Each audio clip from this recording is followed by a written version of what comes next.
Hello बच्चा लोग, आज हम क्विक वर्क करने वाले हैं। छोटा सा वीडियो होगा, इंट्रोडक्शन वीडियो होगा। और किसका इंट्रोडक्शन वीडियो होगा? लीनियर इक्वेशन का। तो इस वीडियो में हमें केवल दो बातें पता करनी है कि व्हाट इज़ लीनियर इक्वेशन, रैखिक समीकरण है क्या, और दूसरा how to make linear equation, कि हम लीनियर इक्वेशन को बनाएं कैसे। बहुत से बच्चों को प्रॉब्लम आती है कि लीनियर इक्वेशन उनको बनाना ही नहीं आता, लिखना ही नहीं आता। अब जब तक लिखना नहीं आएगा लीनियर इक्वेशन, तो हमें क्वेश्चन कहाँ से सोल्व होंगे? ठीक है। तो ये वीडियो देखने से पहले यदि अगर कोई मेरे चैनल पर नया है तो सब्सक्राइब का एक लाल वाला बटन आता है, उसे प्रेस कर दें, और उसके बीच में एक बेल आइकन है, उसे भी प्रेस कर दें। तो मैं जैसे ही 9th 10th 11th 12th और ग्रेजुएशन तक के जितने भी वीडियो डालूंगा, उसमें जो उसको ज़रूरत होगी वो उसको देख सकता है, और उसको सारे वीडियो मेरे वहीं पे मिल जाएंगे। इन फ्यूचर यदि अगर वो आगे भी बढ़ता है, 9th में है, मान लो वो 9th में है, वो 10th में जाता है, तो 10th में भी उसको ये सारे वीडियो वहीं प्रोवाइड हो जाएंगे। मान लो वो 10th में एक के बाद में 11th में साइंस लेता है, तो साइंस के वीडियो उसको यहाँ मिल जाएंगे, फिजिक्स के। और 12th में जाता है तो फिजिक्स के 12th के वीडियो मिल जाएंगे। जस्ट सपोज कि वो आफ्टर दैट ग्रेजुएशन करता है, बीएससी करता है या इंजीनियरिंग करता है, तो उसके फिजिक्स के टॉपिक वहाँ मिल जाएंगे। तो इसलिए मेरे चैनल को सब्सक्राइब कीजिए। और अब आगे देखिए हम लोग क्या करते हैं, लीनियर इक्वेशन क्या होती है, लीनियर इक्वेशन को हम बनाते कैसे, इसकी बात करेंगे। तो देखो, हमने पॉलिनोमियल पढ़ लिया। अब पॉलिनोमियल पढ़ लिया तो उसके अंदर होता क्या है, पॉलिनोमियल कुछ इस टाइप के होते हैं, px equal to ax square या ax की पावर n, समथिंग कुछ भी हो सकती है, 2 3 4 एंड सो ऑन। bx की पावर m, ये कुछ भी हो सकती है, प्लस c x की power l m and n, कुछ भी हो सकती है। ठीक है। जैसे एक एग्जाम्पल लें तो ax square plus bx plus c, यहाँ x की पावर क्या है, x की पावर 0 है, क्योंकि किसी भी चीज़ की पावर 0 होती है तो वो क्या हो जाता है, a की पावर 0 कर दें 1 हो जाएगा। ऐसे ही x की पावर 0 कर दें 1 हो जाएगा। तो 1 को c से मल्टीप्लाई किया तो ओनली c रह जाएगा। ये स्टैंडर्ड जो द्विघात समीकरण है, स्टैंडर्ड क्वाड्रेटिक की इक्वेशन है। ठीक है। ऐसे ही हमारे पास कई टाइप की इक्वेशन आती हैं, ax plus b and so on. अब इनमें से लीनियर इक्वेशन क्या होती है, सबसे पहले ये बात करें तो लीनियर इक्वेशन क्या होती है, जिसकी मैंने बताया था आपको कि इसमें पावर्स होती हैं, डिग्रीज जिसको बोलते हैं। ठीक है, लीनियर इक्वेशन की। तो यदि अगर उसकी डिग्री 1 हो, यदि अगर किसी भी पॉलिनोमियल की डिग्री 1 हो, तो वो क्या होता है, डिग्री 1 हो तो वो क्या होता है, लीनियर इक्वेशन होता है। जैसे हम लिखते हैं x प्लस 1, ये लीनियर इक्वेशन है। ax प्लस बी, ये लीनियर इक्वेशन है। ठीक है। अब ये लीनियर इक्वेशन भी दो टाइप की होती है, देखते हैं। एक सिंगल वेरिएबल, वेरिएबल मैंने बता दिया क्या होते हैं, जो अलग अलग मान ग्रहण कर सकते हैं, अलग अलग वैल्यूज़ ले सकते हैं।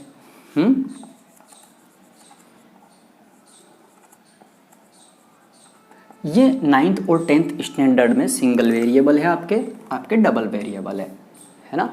एक और होती है, पर वो हायर स्टैंडर्ड में आती है, 10th 11th और 12th की बात है, 3 वेरिएबल्स। आगे भी होती हैं बट वो हमारे अभी काम की नहीं है, हम केवल 9th और 10th स्टैंडर्ड की बात कर रहे हैं। तो सिंगल वेरिएबल और डबल वेरिएबल। अब सिंगल वेरिएबल में क्या होता है कि कोई भी एक ही वेरिएबल आए, और डबल वेरिएबल में क्या होता है कि कोई भी दो वेरिएबल आ जाएं। जैसे हम लिखते हैं y plus t y plus 3 equal to 5, x plus x minus 2 equal to 7। अब इसमें वेरिएबल कितना है, सिंगल वेरिएबल है, यहाँ भी ये सिंगल वेरिएबल है। ठीक है। तो ये कौन सी इक्वेशन हो गई, इसमें इसकी पावर कितनी है भाई, 1, इसमें इसकी पावर कितनी है, 1, 2 की पावर 1, इसका मतलब 2। वही तो होता है, 2 को 1 टाइम लिखना है, 2 की पावर 2, इसका मतलब इसको 2 टाइम्स लिखना है, 2 टाइम्स लिखा है तो 2 टाइम 2 टू ज़ा 4 है, तो 2 की पावर 1 टाइम लिखना है, तो y की पावर 1 टाइम लिखना है, तो इसका मतलब ये सिंपल y हो सकता है। ऐसे कैसे, ये सिंपल x है, यानी इसका मतलब क्या है, x की पावर 1। ये क्या हो गया, ये सिंगल वेरिएबल है, कौन सी, सिंगल वेरिएबल में लीनियर इक्वेशन है। डबल वेरिएबल की लीनियर इक्वेशन देखते हैं। डबल वेरिएबल में जो देखो हमें, जैसे हमने लिखा 3x + 2y = 9, डबल वेरिएबल में आ गई, एक वेरिएबल ये है, एक वेरिएबल ये है, ऐसे डबल वेरिएबल में इक्वेशन। इसकी और जैसे अपन देखें 90 + 5s = 195, कुछ भी लिख सकते हैं, ये होता है, ठीक है। ये कितने वेरिएबल में है, ये दोनों है डबल वेरिएबल में।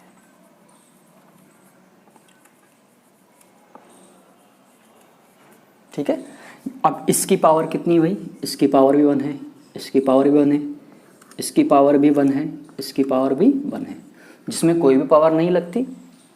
इजीली आप यूँ समझो कि जिस भी वेरिएबल की कोई पावर नहीं है तो उसकी पावर 1 है, जहाँ कोई वेरिएबल नहीं है तो उसकी पावर 0 है।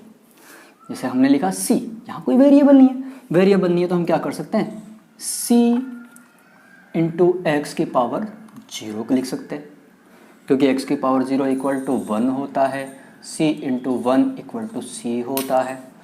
तो ये बेसिक चीज़ें हैं। अभी कैसे बनाते हैं, इसमें बहुत ईजी फंडा है, बहुत ही ईजी फंडा है, आराम से आप लोग बना लेंगे। देखो जो भी इक्वेशन आती है ना, अपन क्वेश्चन देखते हैं सबसे पहले। तो जस्ट सपोज कि उसने कहा कि क्वेश्चन देखते हैं, तो क्वेश्चन में कभी कभी ऐसा आता है, आपको क्लियर बता दिया जाता है कि कोई भी चीज़ है वो कितने से मल्टीप्लाई हो रही, कितना। जैसे किसी ने कहा एक पेन की कीमत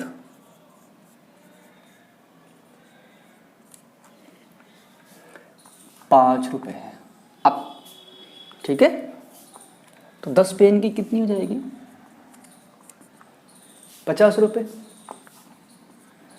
क्यों किया भाई, ऐसे किया हमने कि 10 × 5, और 15 पेन की क्या हो जाएगी,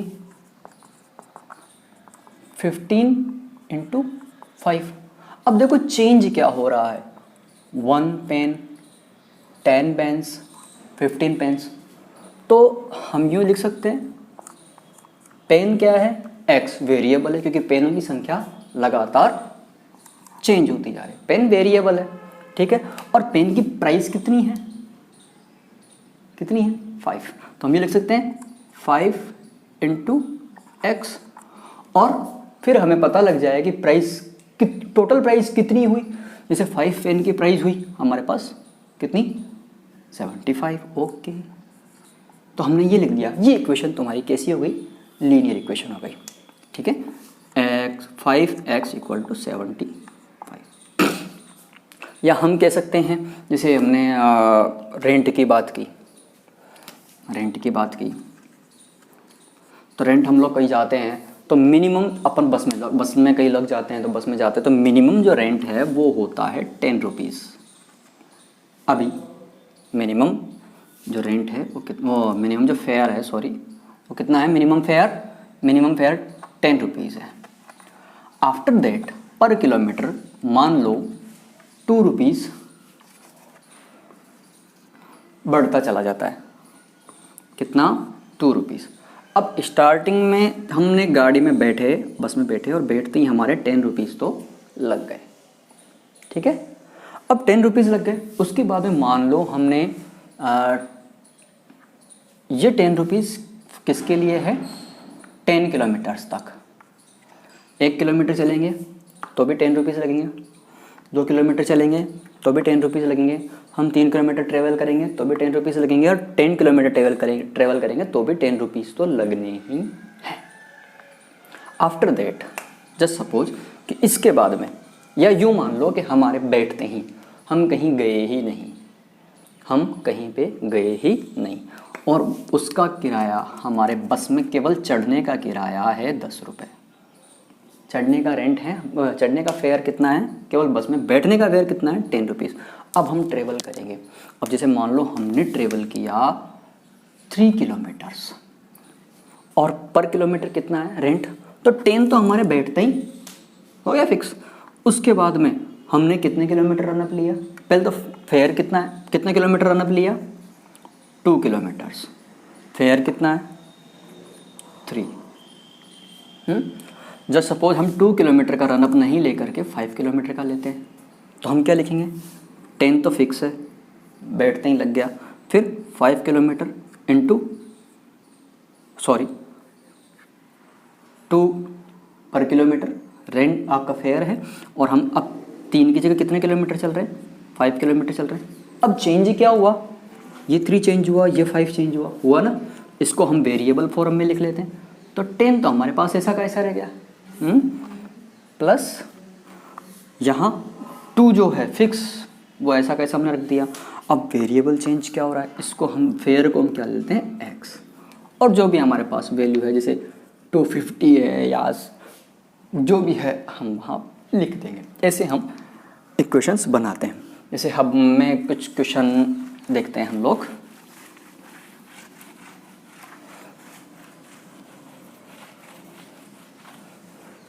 कुछ क्वेश्चंस देखते हैं, जैसे फर्स्ट क्वेश्चन में हम लोग देखते हैं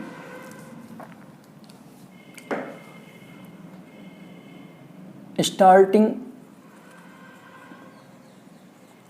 5 किलोमीटर। स्टार्टिंग की 5 किलोमीटर के लिए हमारे पास जो रेंट फेयर है वो है 25 रुपीज़, है ना। किराया कितना है, किराया कितना है 25, कितने के लिए, 5 किलोमीटर के। ट्रेवलिंग कितनी हुई, मान लो साहब हमने ट्रेवलिंग की है 75 किलोमीटर्स की, ठीक है। 5 किलोमीटर्स के लिए 25 और 75 किलोमीटर हमने टोटल ट्रेवलिंग की है, और पर किलोमीटर इसके बाद में पर किलोमीटर फेयर कितना है, पर किलोमीटर फेयर है 3 रुपीज़। एग्जाम्पल ले रहे हैं हम, ऐसा रियली में लाइफ में बहुत मुश्किल देखने को मिलेगा, क्योंकि महंगाई बहुत ज़्यादा बढ़ रही है, पेट्रोल के भाव तो आपको पता ही है, ठीक है। तो देखो हमने ट्रेवल कितना किया 75, बट इसमें हमने बस में बैठते ही 5 किलोमीटर का तो पे कर दिया। तो अब इसके बाद में हम कितने किलोमीटर चलेंगे, 75 तो हमने किया ट्रेवल, और इसमें से 5 का जो 5 किलोमीटर का है वो हमने फेयर बैठते ही पे कर दिया। तो हमारे पास कितने बचे, 70 किलोमीटर्स। अब 70 किलोमीटर्स का जो रेंट फेयर लगेगा इसके हिसाब से, ये तो फिक्स हो गया, तो 25 प्लस, अब 75 ही अपन चले हैं, तो हम अभी तो ये लिखते हैं 70, ये वाला 5 किलोमीटर का तो हमने बैठते ही दे दिया। उसके बाद पर किलोमीटर, उसके बाद पर किलोमीटर ये था 75 × 3, जो भी आया हमें उससे मतलब नहीं है, वो आपको बता दिया जाएगा क्वेश्चन में। जस्ट सपोज कि हम 75 किलोमीटर नहीं चल के 85 किलोमीटर चलते हैं, तो अब हम क्या करेंगे, 85 - 5 तो कितना आया, 80 किलोमीटर्स। 25 तो हमने स्टार्टिंग में ही दे दिए, इसके बाद में 80 किलोमीटर चले, और फेयर कितना था 3, जो भी आएगा उससे हमें यहाँ कोई इशू नहीं है, क्योंकि वो आपको क्वेश्चन में दे रखा होगा। अब इनमें दोनों में चेंज क्या हो रहा है, ये भी फिक्स है स्टार्टिंग फेयर, ये भी फिक्स है पर किलोमीटर फेयर, चेंज क्या हो रहा है, ये हो रहा है, ये हमारा वेरिएबल है। तो हम क्या करेंगे, 25 प्लस इन दोनों को चेंज करके इसकी जगह हम क्या रख देंगे x, और ये ऐसा का ऐसा एज इट इज। अब यहाँ हमें कंडीशन दे रखी होगी कि ये सारा मिलाकर के कितना है। जैसे उसने कहा कि सारा मिलाकर के हमारे पास है 150 रुपीज़ या 160 रुपीज़ या 190 रुपीज़ या 290 रुपीज़ या 285 रुपीज़, जो भी होगा वो मैं बता रखा होगा। ठीक है, तो ये फेयर ऑफ सम है। इस टाइप से हम पूरा इक्वेशन सॉल्व कर सकते हैं। ओके, अब आपको इसके हिसाब से, जैसे हम बुक है किसी का 3 मल्टीपल, तो 3 मल्टीपल क्या होगा 3 × x, 3 गुना, 4 गुना बोल तो 4 मल्टीपल x, 5 कम बोले तो x - 5, 6 ज़्यादा बोले तो x + 6। जैसे बोला 6 अधिक होगा तो x + 6 कर देंगे। ठीक है, उसने कहा 2 कम है x - 2 कर देंगे। उसने कहा 5 गुना 5 मल्टीपल, तो 5 क्या करेंगे 5 × x कर देंगे। ये इजी छोटी चीज़ें हैं जो आपके इक्वेशन बनाने में काम आएंगे। नेक्स्ट वीडियो जो मेरा होगा वो लीनियर इक्वेशन के सॉल्यूशन का होगा। ठीक है, तब तक के लिए बाय बाय, मिलते हैं फिर। और ऐसी प्यारी सी क्लास के लिए बेल आइकन और सब्सक्राइब बटन प्रेस करेंगे। ओके, ठीक है, बाय बाय।